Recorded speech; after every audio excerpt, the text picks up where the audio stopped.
South Korea officially shortened its maximum work week to 52 hours starting this month to improve people's quality of life by tackling the country's long work hours. Our Jung-hwan has the story.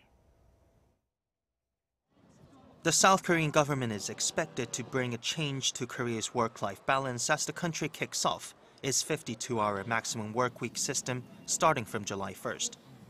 The new change, effective for businesses with more than 300 employees, limits Korean workers to work less than 52 hours per week, down from the previous 68-hour system. The new 12 hours of extra overtime will now include the previous 16-hour slot that was used for weekends or public holidays. To enforce the system, the government will fine business owners who do not follow the new rules. And according to an expert, the reduced working hours will bring a significant change to the public's health. Many critical diseases such as cardiovascular disease, which threaten the health of general workers, are due to long working hours. So I think the 52 working hour limit will be a dramatic change in improving the health of workers. While many big businesses, which have been bracing for the system for the past few months by hiring new workers and overhauling their working hour system, are expected to adopt to the new system without much of a hitch, the problem lies with small and medium-sized companies, as they have been facing a variety of difficulties, including trouble hiring new workers and adopting flexible hours to meet employees' particular needs.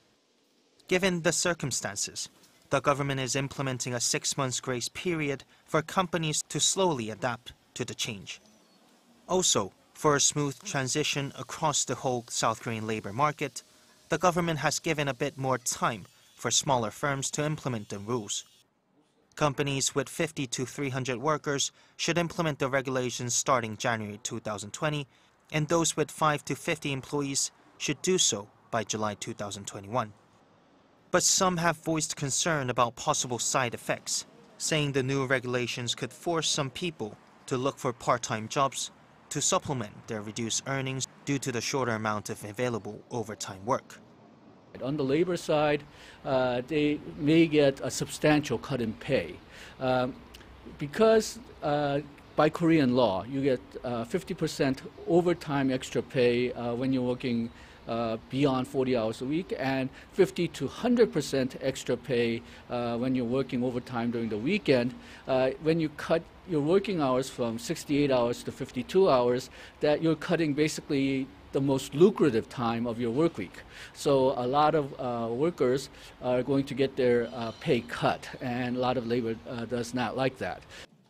As the system has just been adopted, there will inevitably be some confusion and issues to iron out.